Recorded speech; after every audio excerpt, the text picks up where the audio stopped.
هون بخير هاتن از دبی برنامه دا بحثا هنک پیشبینین خوا در حق بزاوە باکووری کوردستانی دکەم یعنی هەم تشتێن و پشتی هەڵبژاردنێ و دەما هەڵبژاردنێدا دەرکەتن هۆلێ و نەها بەردەوام دکەن و هەنێک تشتی هەنا بەڕاستی divê باشتر بێن شڕۆڤەکردن و بێن گوت و بێشکردن ئەو ژی دەدەمێ پێشدایە کو لە دەریا بزاڤە سیاسی یا کوردی یا باکووری کوردستانی دەدەن. یعنی هونجی دەزانن هەڵبژاردنێک دەرباز بوو و دەوێ هەڵبژاردنێدا تشتێن و بزاڤە سیاسی یا باکووری کوردستانی دەخواست بەدەست نەکەتن یعنی تشتێک و بەدەست نەکەتن مەبەست نە ئەوە کورسی کێم ئانین نەخێر تشتێ هەری سەرەکە ئەو بووکو دە هەڵبژاردنێدا ئەردۆغان سەر نەکەوێ متفقên dinê ser bikevin an jî bloka dinê ser bikeve û bi têkçûna Erdogan sîstema ku heyî dê helweşe yani sîstemekî herçine be sîstemekî qanûnî û yasayî pêk were û dewir da jî hedef bibe kilîla çareseriye be taybetî jî li Parlemana Tirkiyeyê de û bikare be قانونان دەرباز بکەم هەگەر کو ئەڤیا ببا بێگومان ئەو بلۆکە لە هەمبەری ئەردۆغانە بلۆکە شەش پارتیان دێهەنێکی خۆ دەیندارێ هەدەپێ و کوردان دیتبان لێ ئەف سەر نەکەت و بەریا هەڵبژاردنێ یانی دەدەما هەڵبژاردنێ و پشتی وێژی گوتوبێژێکی گرنگ دەناوە بە تایبەتیژی دەناوە سۆسیال میدیایەدا تێکردن ئەو گوتوبێژی لەسەر ناسیۆنالیزمەیە یعنی مەبەست دەوردا ناسیۆنالیزمە کوردیە زێرەتر و ژێڕا دەبێژن نەتەوپەرستی یعنی ئەو گوتوبێژ گەیشت ئاستێکی و یەک دوو ڕۆژ بەریان نەها ئەس باوەڕم 27 حوزەیرانێ بوو جارە یەکەمین هافسەرۆکێ کەجەکێژی جەمیل بایق لە سەرڤەیەکێ داخوێنی بدە ئەس لەسەر داخوێنیە جەمیل بایق پڕ ناسەکنم لێ گرنگە و کەسێکی مینە جەمیل بایق و دەربارێ یعنی پڕ تەڤلی مەسەلەیەن فکری و تیۆری نابێ زێتر لەسەر سیاسەتا ڕۆژانە داخفێ و هەر کەسێک ژی کوێ بزاڤێ ناز بکە دزانێک و کەسایەتیە جەمیل بایق زێدەتر بەر پرسیارێ ڕێخستنەیە و گاڤاک و ڕێخستن بڵاو دەبە ئانژی مەترسیا پارچەبوونێ هێزێتر بایق دەردکەوە هۆلێ و ڕۆڵاخوا دبینێ لێ جارە یەکەمین لەسەر مەسەلەیەکی ئاخفت ئەو مەسەلە دەناوەڕۆکە خۆدا دجەوهرەی خۆدا مەسەلەیەکی تیۆریک و مەسەلەیەکی فکریە لە سەرڤەیەکیژی ئەو ئاخفت ئەزێ لە سەرڤێ دیتناخۆ ببێژم بە هەردوو ئالیان یعنی دیتنێمنی پۆزتیڤ هەنە و دیتنێمنی نێگەتیڤ هەنا دیتنێمنی کو ئەس پشگیری لێ بکەم هەنا و دیتنێمنی کو ئەس ڕەخنە بکەم ژی هەنا ئەزێ دەبێ بەرنامەیەدا وانە بینم سەر زمان لێ مەسەلە چییە یعنی دەناوە هەدەپێدا چ چێ دەبێ و چ چێ بوو یعنی هەر کەس دەزانە و گەرەک لە سروەیەکی بەڕاستیژی دە پێواژۆیەکیدا و هەدەب دچە ناو خەڵک بکارن ڤال مژارەنە بە ئاڤایەکی تەندروستی یعنی نە لەسەر بنگەها کارڤەدانێکی نێگەتیڤ و نە لەسەر بنگەهەکە عاتفی و دووگوساڵ و نە لەسەر بنگەهەکە کوون تەمامە نەرێنی و هەدەب ئاژی وێ بزاوێ هەر تشت وەندا کردە و ئەم دەڤژێ بەردەن نا لەسەر بنگەهەکی دنێ زانستی بنگەهەکی عاقلانە مرۆڤ vêyekê got û bêj bike ew jî ew e denava hedefê de em bixwazin nexwazin divê em bibînin divê em qebûl bikin çar xetên siyasî hene yani xetên sosyalîstan û çepan e xetên Kurdên nasyonalîst e ku jî ra dibêjin netewperestî xetekî lîberalan heye و خەتێکی محافەزەکاریژی زێدەتر دەناوە کیتلە و جەماوەر و خەڵکی هەدە پێداهەیە. خەتا محافەزەکار مرۆڤ دەکارە بەبێژە خەتێکی یعنی دەناوە خەڵکێ هەدە پێدا کیتلەیە هەدە پێدا و کورد بەگشتی لە تورکایەدا لە هەمی جڤاکێندنێ زێدەتر لە هەمی میلەتێندنێ زێدەتر محافەزەکارە. ئەم vêyekê dibînin û gerek bibînin û ew çar xet kêm dibin ta zor dibin denava pekekê jî henekî mewcûdin. Yani xeta lîberal henekî zeîfa û xeta muhafezekarî aliyê xwe dînî aliyê xwe musulmanîtî zeîfa. Lê ev çar xet kêm ta zêde denava pekekê jî hene. Divê pêva jûyê yani di çend salên dumahiyê de me dît ku rejêma Erdogan û Dewlet Baxçelî çend operasyon encam dan. Henek ji wan xistin zîndanê ku piranî mirov dikarî bêjî kesên lîberal û çep bûn xistin zîndanê û evên nasyonalîst jî piranî evên ku temsîla xetê nasyonalîst dikin mîna Osman Baydemîr wane piranî çûn derve divê derê de me dît valatyek xuya dike. Yani divê valatiyê de mirov dibînî zêdetir yani di rêveberiya HDP de mirov tîp û serûçavên sosyalîst û çepan zêdetir dibîne. Ew çep dibe Kurd bin, dibe Ermenî bin û dibe Türk bin. Mirov vana dibîne. û di hilbijartinê de berastî jî yani me dît mirov dikarî vêyekê bi hasanî fam bike dengê Kurdên muhafezekar henekî zêdetir çûne aliyê AKP. Yani mirov sextekarî û dizîna dengan ji aliyekî dîne lê ev rastî jî heye. Ev rastî çima heye ji bo ku ew kîtle nûnerê xwe nûnerayetiya xwe di nava HDP de kêmtir dibîne û di nava HDP de jî wek me got kadrên ku li pêşiye ne zêdetir kadrên sosyalîst. Ev yek û li aliyekî dinê wek min got yani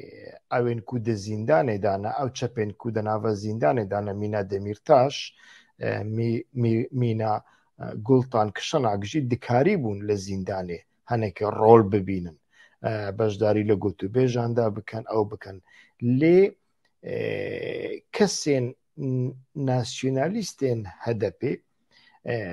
li nav xwe de henekî bêdeng bûn evên ku li derve bûn jî nekarî bûn yani nasyonalîzmekî aqilmendane çê bikin û ev yek bû sedema bes bû sedema vêyekê ku di dema hilbijardinê de AKP mirov dikarî bêje henekî bi avayekî narasta rast jî be xeta nêzî Barzanî xeta nêzî Hakpar mirov nekarî bêje vane bi avayekî rasterast AKPyî ne an jî bi pîlan vana hatin nav wê gotûbêja netewperistiyê an jî nasyonalîzmê pekeke nasyonalîst nîne ji Kurdbûnê dûr ketiye an jî HDP ji Kurdbûnê dûr ketiye ew gotûbêj tu bixwazî nexwazî henekî serê xelek tevlî hev kir gelek kes ji hilbijardinê ve dûr xistin sar kirin hemaset û coş henekî kêmtir kirin û ev yek bû sedema ku li hilbijardinê de HDP henekî dengan wenda bike an jî ew coş nemîne û niha lê mirov lê dinêre ev gotûbêj an jî ev pîlan berdewam dike. Gelo ev çi ye? Ez ê dîsa werim ser henekî ez bekurtir şirove bikim lê mirov baş fam dike ku beriya hilbijardinê dewlet ev kemasiyên HDP dîtine yani ev çar xet di nav wan dane û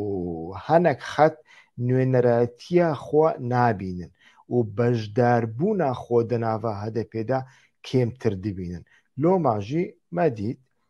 هوداپار ژنوشکی بە دەرکەت هۆلێ سێ ئەندام پەرلەمان دەرخستن ئانژی ڕێگدان و دەرکەوێ و پشتی هەڵبژاردنێژی مەدیت گەرم و گوڕیا دەناوبەرە پەدەکێ و ماڵا بارزانی و ئەردۆغان و ئاکەپە و حکوومەتە تورکیایە زێدەتر بوو. یعنی دە ڕۆژێکیدا لە قامیشلی هێڕش سەر سیاست مەدارێن سڤیل تێنکردن کورد و سوریانی تێن کوشتن مەسرۆر بارزانی لە ئەنقەرەیە و نە پشتیوێ و نەبەریوێ داخوێنێک نەدا. نێچیروان بارزانی بە هەمان ڕەنگی بە گەرم و گوڕی لەوێ مەسەلێ دەنەڕێ و هەفدی تناکو لە ئەنقەرێ دەناوبەرە مەسرور بارزانی و ڕایدارن ترک پێکات بە تایبەتیژی یەشار گولەرک و گوت دەوێ هەفدی تنێدا دێت شتێ باش دەرکەون هۆلێ و مەمنون بوو نیشان دەدا و بەریا هەڵبژاردنێ دەڕاستیا خۆدا پیلانێکی دەوڵەتێ هەیە. ئەو پیلانە دەوڵەتێ چییە؟ یعنی پیلانە دەوڵەتێ ئەوە ئاک پارتی لە کوردستانێدا بەڕاستیژی لاواز بووە. خەڵک دەنگی خۆ نادێ، خەڵک کێم دەنگی خۆ دەدێ و دخوازێ vê بۆشاییە تژی بکە. یا دنێژی ئاک پارتی دزانێک و پشتی vê هەڵبژاردنێک دنێ هەیە. دە هەڵبژاردنە 2019دا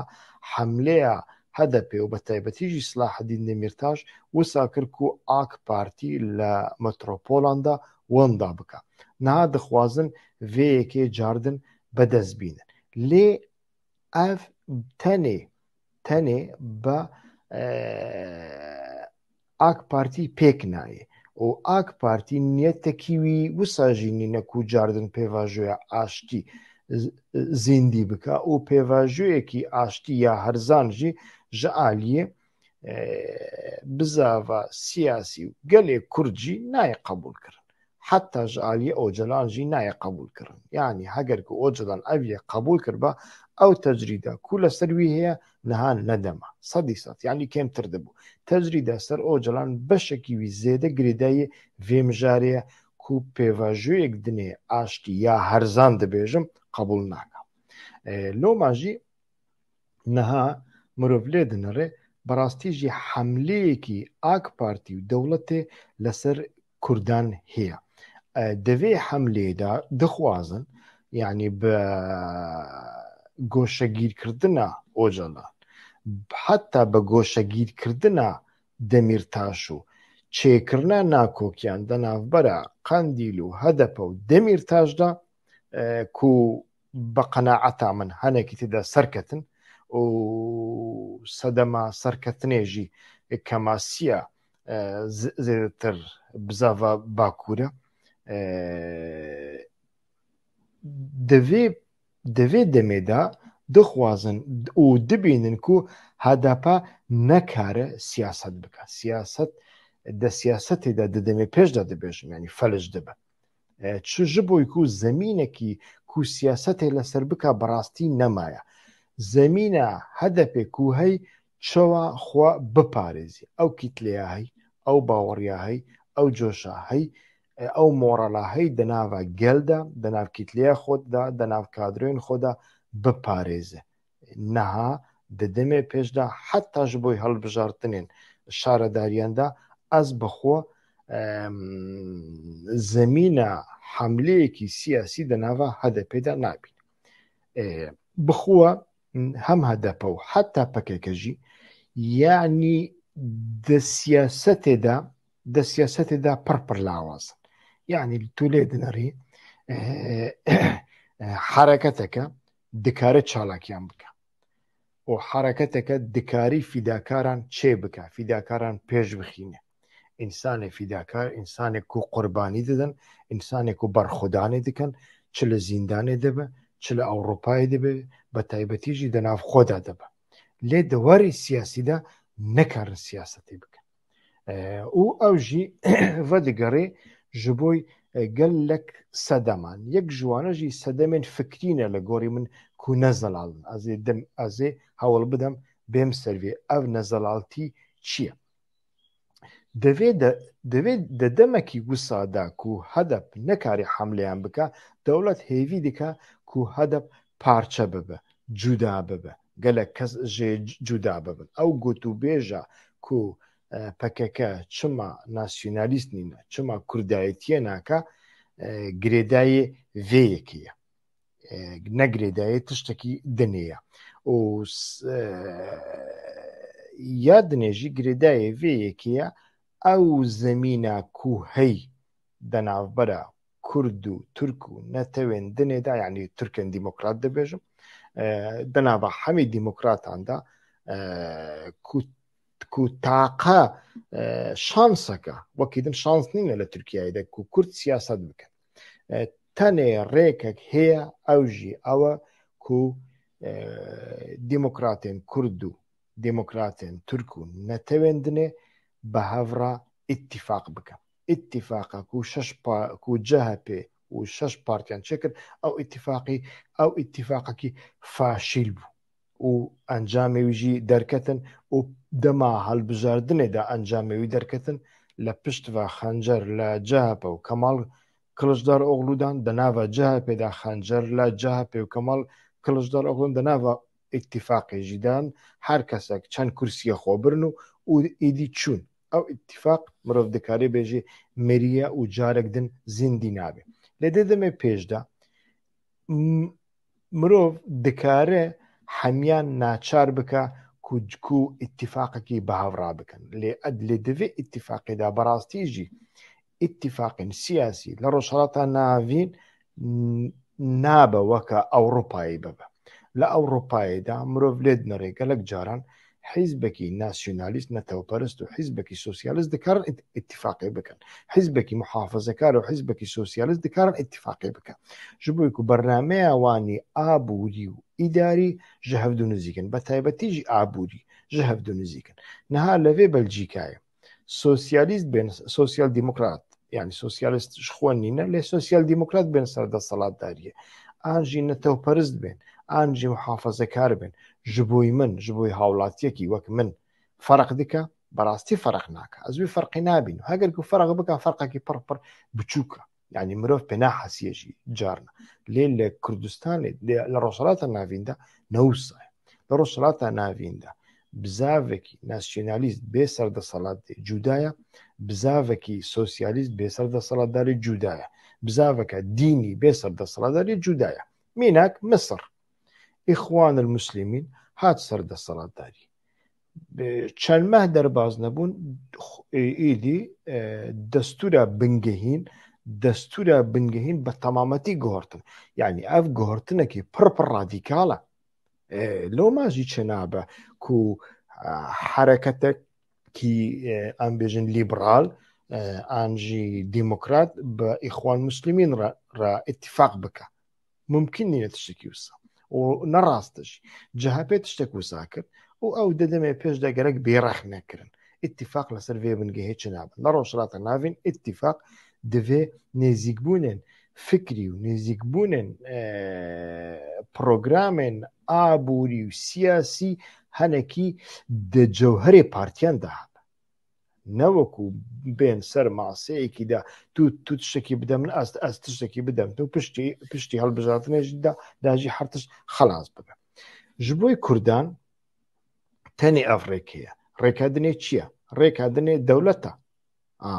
kî dixwaze dewletê çê bike kî jan partiyên Kurdan li hemû beşan de li Iraqê li Îran li Sûriyeyê li Tirkiyeyê kî jan partî berastî jî direwan nake ku bibêje ez dewletê çê dikim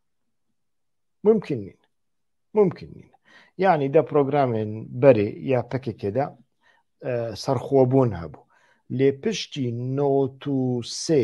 kesekî ji devê Ocalan de bixwe serxwebûn bîstiye ne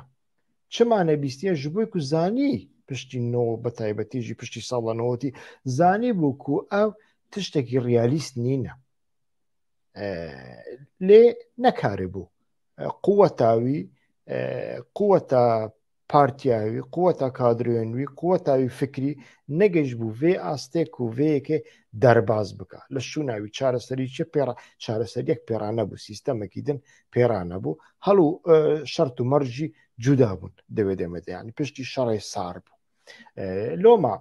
نەها گاڤک و دەولەت نینە مرۆڤ گەرەک سەختەکاریەن دەولەتێ نەکە حتا سەختەکاریە نەتەوپەرستیەژی نەکە یعنی دەداخوێن نیە بەڕێز جەمیل بایەکدا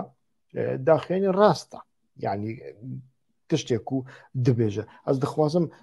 کورتێکی وی پێشکەشی وە بکەم بە مساعدەوە پشتڕە ئەم دێ ئەو بکەن ئەم دێ بەردەوام نا هەنێک بناوی نەتەوپەرستیە li dijî van nirxana disekinin.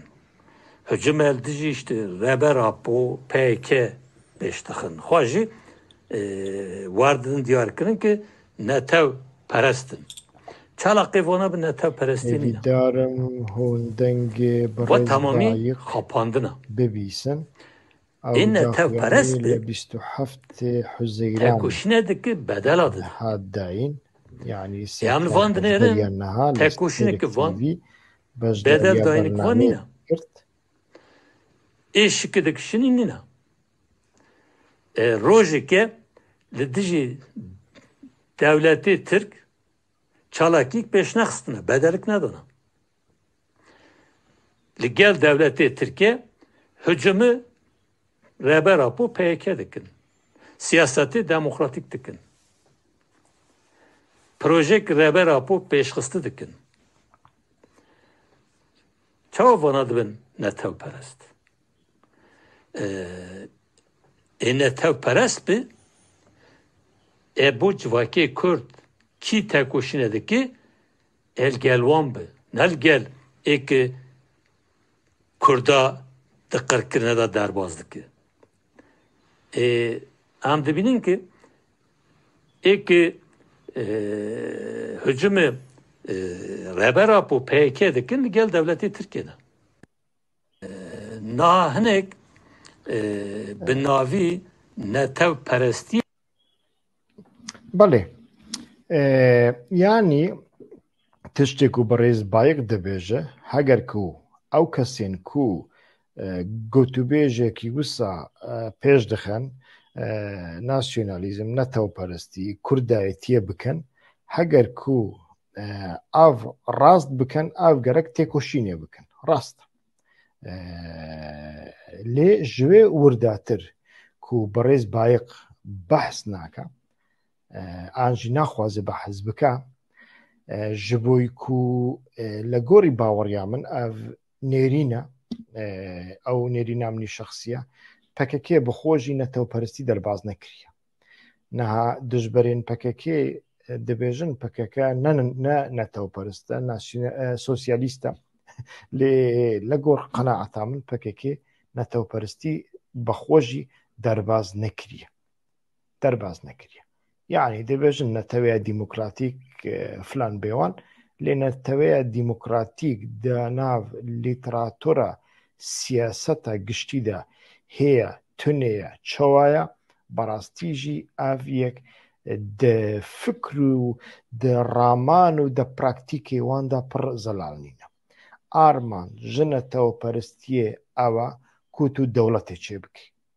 دەوڵەتێکی چێ بکەی و ئەو دەوڵەت بە چەند ڕەنگان چێ دەبە یان بە شەڕ چێ دەبە یانجی بە ئاشتیە چێ دەبە ji بۆ و فرسەتێکی دنێ وەکی وڵاتێن دنێ باڵقان حتا وەکی ئیسرائیلێژی ji بۆی کوردان دەخۆلێدا نینێیانی بارزانی دۆستێ هەری مەزنی ئەمریکا و ئیسرائیل و ئەوڕۆپایە بوو حتا رووسایژی بوو لێ گاڤکۆ بەحسا ڕیفراندۆمی کرد هەر دیسان لە گۆڕ باوەڕیا من بارزانی ئارمان جێوی ئەو نەبوو کو دەوڵەتێ چێ بکە ئارمان جێوی تشتێکی دنێ بوو لێ گاڤک و بەحسا ڕیفراندۆمی کرد چه هات سەرێوی ینی وەدیت لۆما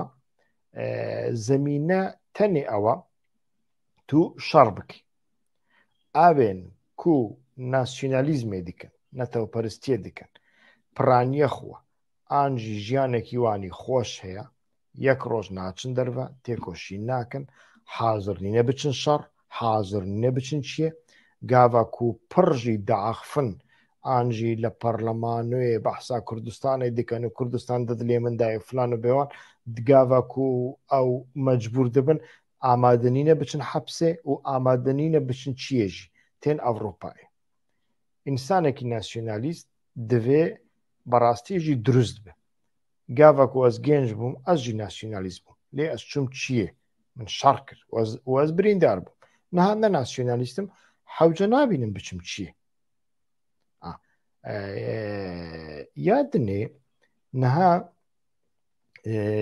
نەتەوپەرستی یعنی نەپیڤانە بەڕاستیشی تشتێک و پەکەکە ژێ دەترسێ یعنی ئەوە هەگەر و پەکەکە ببێژە ئەس نەنەتەوە پەرستم دەترسێک و جەماوەرێوی و خەڵکێوی ژێ عاجز ببە ئانجی پەدەکە حملەیەکی سەر بکە نەها نویسکارێکی مەزن و نویسکارێکی بەنرخ هەیە ئەوژی بەختیار عەلیە بەختیار عەلی خەڵکە سلێمانیە لێ ئەڵمانیا دمینێ بە سەدان پەرتووکێن وی گەلک گرنگ هەنا ئەس باوەڕم ڕەوشەمبیرێن باکوورێ کوردستانێژی پرانی وی ناس دەکەن نویسێک خۆدا یعنی پارچەیەک ژێ گوتارە خۆدا یا پەرتووکە ڕوحیێن کۆزمۆلۆژیک و نەتەوەپەرستیدا دەبێژی بەڕاستی ji بۆ حەزکردنە ژنەتەوە خۆ خزمەتە زمان و چاندا خۆ و پاراستنە مافێن خۆ یەن سیاسی نەحەوجێک و مرۆڤ نەتەوپەرست بە ئەس ئەو بەختیار عەلی دبێژە ئەس حەتا ڕادەیە ئەڤینێ ji زمانê Kurdî hez dikim heyranê potansiyela wî ya bedewî me lê ger ev eşq bi hizra netewperistiyê rabe vedigere celebek esîr celeba pez dibêjî celebek zîndankirî ku min ji zimanê dinê ji kulturên dinê dûr dike ji bo ku xeyalek wisa pêş dixe ku ji xeynî zimanê Kurdî zimanên dinê nezimanin û nedikarin bevê zimanê de mirov nikare helbestan bibêjî û romanan binivîse netewperistî mirovan di malên wan de digire û hepz dike û dunyayê berçavê wan winda dike û wane kwer dike mesela nasyonalîstên Kurd di mêjiyên xwe yên teng de gotinek wan heye ku ew Bextiyar Elî dibêje nasyonalîst wisa fam dikin gava hûn gava mirovek bibêje ez ne netewperistim yanî ez ne Kurdim ez giringiyê nadem mafên Kurdan û rêz li azadiya mirovên Kurd nagirim ev gotinê Bextiyar Elî ne berastî jî wisa ye yanî heger ku mirov têkoşîn bike ji bo bizavekî ku bixwazî têkoşîn bike ji bo gelekî bindest ji bo zimanekî bindest ji bo mîletekî ku mafên wî di destûrê de nehatine dîtin nehatine naskirin pêtiviyê mirov îlla nasyonalîst be îlla kurdayetiye bike ne pêtivî nîne لە باشوورێ کوردستانê jî hinek herekat û hinek kes hene bi salan têkoşînê dikin û hez ji zimanê Kurdî dikin zimanê Kurdî ji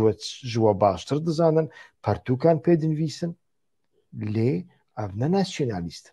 in hûn tên piraniya wan jî ya her du aliyan berastî jî piranî gotûbêjê wan jî bi Kurdî ne bi Tirkî ne kenalê wan bi Tirkî ne kenalek bi Kurdî jî bî kes guhdarî nake ez nekarim xwe îfade bikim دیا من زازایە باوێ من کورمانجە باوێ من کورمانجە دیا من زازایە ئللا بەهانەیەکی دەبینێ کو بە ترکی بەحسا میلیەتچیتە کوردی بکەین یعنی پارادۆکسێ پڕ مەزن سەرێ واندا هەنە ئەڤیەک بەڕاستیژی دەردێکی گەلێک مەزنە دەناوە کورداندا دەچەند ساڵێن دوماهیەدا و ئەڤیەک وەک من گوت هاتیە ڕێکخستنکردن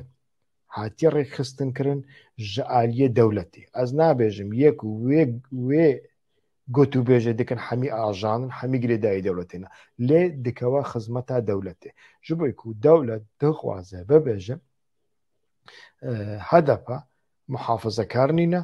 hedefa Kurd nîne hedefa Musulman nîne werin ka em kurdayetiyekî ji wera çê bikin ew kurdayetî ji aliyê Hûdapar çê dibe lê Hûdapar têrê nake ji bo çi Hûdapar têrê nake Hûdapar yani gerek silah biteqîne silah jî ez bawer nakim wek demê pêş ew silah bekarbîn ew şert û zirûf nemane û civaka Tirk jî vêyekê qebûl nake ji bo ku dizanin ew silah heger ku li hemberî Kurdan biteqînin wê îro li hember Kurdan biteqîn sibê li hemberî wan jî diteqîn bûyera Diyarbekir û Gafar Okan berçavan e loma Hûdapar bi avayekî siyasî dixwazin bekarbîn lê Hûdapar gelo dikare vê yekê bike ew erka ku dewletî dayê pêşiyawî dikare pêk bîne li gor min nekare ji bo ku Hûdapar partiyekî kadroya partiyekî milîtanan ne partiyekî kîtlî ye ne partiyekî cemawerî ye hedef partiyekî cemawerî ye heta ew alîgirên Barzanî jî nebûne partiyekî cemawerî partiya çend kesanin partiya çend kadroyanin partiya nexbeyekî biçûkin Hûdapar jî bêwî reng e Hûdapar di demê pêş de di rêka sedaqet û xêr û çi bêjin cejnan û qurban û tiştên wisa wê bikarî zigî hinekan demekî têr bike lê nekare ew bike xwe rêxistin bike di nava kîtleya hedefê de di nava kîtleya pekekê de nekare be xwe rêk bixe loma jî çi dikin kurdayetiyekî li rêka AK Partiyê pêş dixin ew kurdayetî navnîşanê wî Barzanî ye lê Barzanî tenê navnîşan e Sumbula esas ev kurdayetî di rêka AK Partî pêş dikeve kurdayetiyekî dikin netewperstiyekî dikin di rêka AK Partî AK Partî çawa beşek ji AK Partiyan destê wan di referandumê de hebû beriya referandumê bi çend heyvan de gotin dê demê pêş Kuzey Iraq referandumê bike werê ser Tirkiyeyê mezin îro jî AK Partî di rêka Barzanî de di rêka hinek kesên dinê de êdî netewperstiyê dike û dixwazin bi wî rengî bin lînkê PKK bikolînin lê PKK di warê fikrî de di warê tîyorî de xwe ji vê belayê nekaribe xelas bike çima nekare xelas bike em di daxuyanîya Cemîl Bayek jî dibînin yanî cesaret nake bibêje netewperstî mirov ne şert e netewperstî bî netewperstî dikare faşîst bê netewperstî dikare sextekar bê netewperstî dikare Daeş bê û bi taybetî jî li rojhilata navîn de netewperstiya Ereban kesên layîk û pêşketîxwaz û lîberal ya Ereban ava kirin Mişîl Efleq ava kirin heta li Misrê de yanî netewperstiya Cemal Abdulnasir jî kesên krîstyanan ava kirin krîstyanên lîberal û dîmokrat û pêşketî ava kirin ji bo ku lîberalîzm pêwîstiya wî bi netewe ji bo bazar pêwîstiya wî bi dewleta netewiye newsa lê ev nasyonalîzma Be'sî û Cemal Abdulnasir çi jê derket dawiyê de yanî me dît hemî endamên Partiya Be's di dawiyê de tevlî Daişê bû newsa ye çi pê hat ji bo çi ji bo ku li rojhilata navîn ew netewperstiya heyî nekare xwe ji etnîk rizgar bike Iraq nejad rizgar bike nejad jî divê dînekî wî hebe olekî wî hebe ew ol jî ola Musulman e newsa loma wedît Be'siyên layîk û سیکولار چوا چون ناوا داعش بون داعش اف مسألة براستي گرك بكوري بي قوتو بيشكر يا دنيجي كردايتي يعني نتو برستيا كردي كو جراد بيجم كردايتي بنجهكي خوي تشينايتي كينا شيخو مالانا برانيجي شيخ قادري وشيخ نقش بندينا حتى زيتر شيخ نقش بندينا وأف إيرو يعني بشتي بشتي نهري أو مدرسة أو مكتب أو أوكل جي مالا بارزاني رامايا أو برجوانديا خوا جي چند تشتان دبينا جي صالين حتى إيروجي برجوانديا خوا دا بترول دا ديتي لي أو بترول دفروشن كي دفروشن تركيا تركيا دكي تشي دكي بارو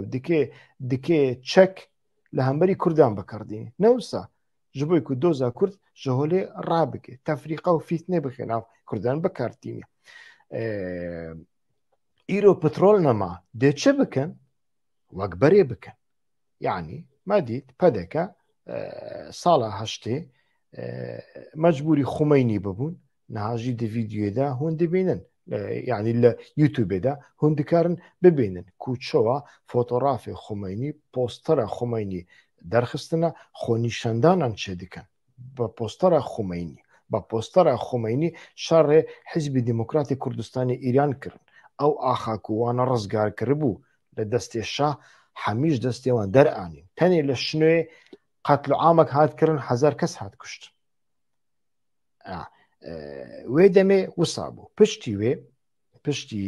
وي انفال شكر نوسا يعني بوس هدمك وقاسي بازداران بينا ناف اخا عراقي وقاسي بازداران بينا كو عراق بإيران رادنا شردابو وكرت هاتن انفال كرن يعني مروف نكاره اوي بدي صدام بيقومان يعني صدام فاشيست بو جريك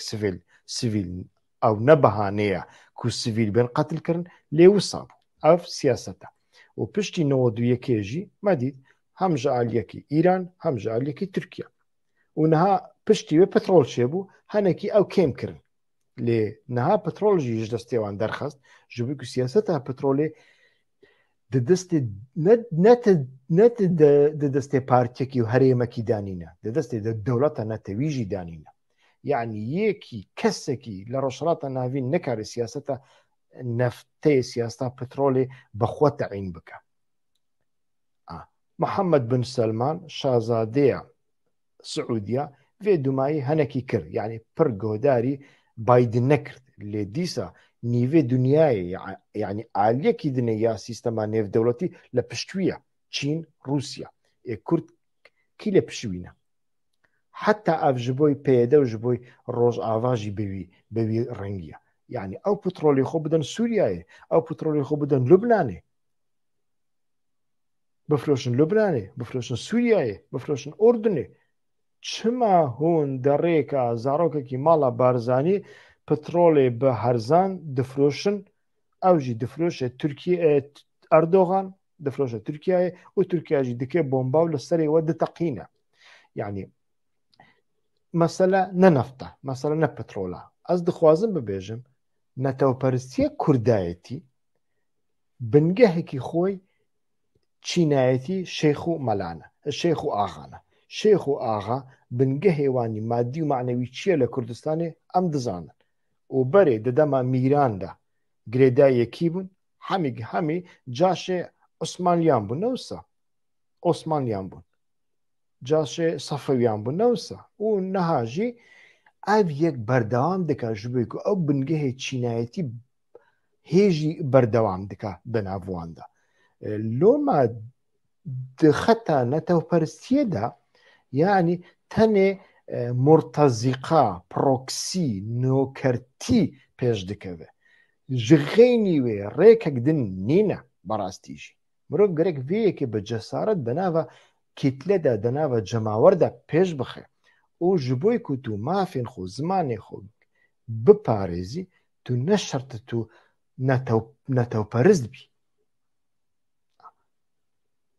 او جلانو پککا نکاربون خوا کادرين خو دسبكي خوا پشتراجي كتلين خو اقناع بكن رابون تيوريا نتوان ديمقراطيك بيشخص تواو أو تشتكى أو كدو أماكك لسر تيوريا ناسيوناليزم هاتي زيدكرن لقالو مروف دكاره بنوي تجيبك دا بقري دا براكتيك دا مروف دكاره چقاسي بنوي تجيبك و دواري فكري دا مروف دكاره چقاسي بنوي تجيبك افتني بسلوغانان دبه او شو ترجمه سياسة دكان يعني هاجر نتوين ديمقراطيك هي هون شما كونغري نتوي هجي خودي دكانو هون رجاو تكايان جبدك وجمالة طالباني وجحرش آغا وشيخك هي دكن كوباوريوان بديمقراسي بما في جنان بهفراجياني نينا هون دخوازن بوان را اتفاقي شبكة نهاجي هاگر کو پدک حاضر به پکک دکار اتفاقی چه بکه ویدم او نتوا ديمقراطيك لكوما لسرویه که براستی گرک بجسارت گوتو بیش بکرن هاگر کو او گوتو بیش نین کرن وق بختیار علی دی بجه هاگر ناسیونالیزم مروفان دکه جلب او مروفان لمالاوان حبس دکه تشتكو بختیار علی دی بجه جبوی ناسیونالیزم كردي دبج از باور جبوي ناسيوناليزم الروشلاتا نافين دبج يعني دبكو ناسيوناليزم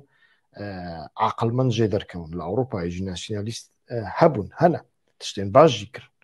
للي الروشلاتا نافين شون يعني مناكك مي ناسيوناليزم باش هي ناسيوناليزم اتاتورك ناسيوناليزم كي لايك نبو ناسيوناليزم فرنسي يعني ناسيوناليزم سيفيل نبو چوا بو ناسيوناليزم كي اتنيكي مينا ناسيوناليزم المانو هيجي خراتر وديت يعني وسايا جهبجي في دردي دكشيني از باورم بزافا باكوريا كردستان جي بتفاي في دردي دكشيني لو ما لسرفي بنجهي مروف از باورم دكاره گوتوبيجكي باشتر بکە ئەز وەک من گوت ئەس نەدژی وێ داخیانیە ماکو جەمیل بایق دایە لێ ئەف داخیانی چما جەمیل بایق نەهادا ئەوژی مرۆڤ ئەس دەخوازم بە کورتی لەسەر باخفە و لە گۆڕ باوەڕیا من وەک من گوت جەمیل بایق مداخەلێ ڤان تشتانە ناکات شتێن تیۆری و فکری حەژی ژێ ناکە يعني جەمیل بایق حتا سێ مەهانژی داخیانیەکی دا نزانم ji بۆ کیژان مێدیایی بۆن ئەو نایە بیرا من لێ دیسان بەحسا vەیەکێ کرد و پەکەکە پارتیە ئیمانە دە پارتیە ئیماندا مەسەلەیەن تیۆریک و فکری نینە ji بۆ کە مەسەلەیە فکر مەسەلەیەکی عەقڵە حتا دەناڤە دینداژی معتەزیلە دەناڤە ئیسلامدا گاڤاک و پێشخەت دەدەما عباسيان يعني دما هارون رشيد المأمون دماكو بيشخت شكر بحث عقل كرت جبويكو ويدمي معتزلة إيمان خز بن برسياري لي بكاكا هيجي بحث إيمان دكا أو إيمان جبوي شو بحث دكا أصفام دكام جبوي كود لريكا إيمان دا أف دكارن في داكارن بيش بخن في داكارن بافرين وبراستي جي إيكو لزابي هيجي دنافا تونيلان دا بس جي برشي ببي في شك شرط دكن بإمكاني هي خراب أف إيمانكي پر مزن بيويستا الجويكي فام دكم لقافاكو أو هاد سر سياستي أف هاد سر مسألة پروردي أف هاد سر قوتو بيجن إيدولوجيك آليكي خواست تا پروفاکاسیونی چه بکه با کردایتی و با ناسیونالیزم یعنی به هر ایدئولوژی کی دنه کادروی انت نکارن برسیف بدن چه دکن مكتوبة نوتان برز جميل بايق را دشينن جميل بايق لقندي لي دوي جوان را داخيانية بدا بي سرختي تشتي كمروف رخنه بكا رخنه كي بنيات نرو آفاكر آفا شما هون بخوا ناکن جبوی کو دوی دا دور دا کماسی هیا خوا جنتو پرستی رزگار نکرنا ایمان هیا لسر بنگه ایمان انسان هاتن پرورده کردن روزنامه وانجی وسا هاتنە پەروەردەکرد نەکارن پڕ ڕاستیان شڕۆڤە بکەن نەکارن پڕ دیتنێن خوا بینن سەر زمان چاوێوان لێ یەک لە ژۆرێ بێ ژوانڕا هەر تشتی ئەو بکە هەر تشتی ئیزاح بکە ji بۆی ku ew dibêjin karê me tenê îman e kesên îmandar jî berhem tîne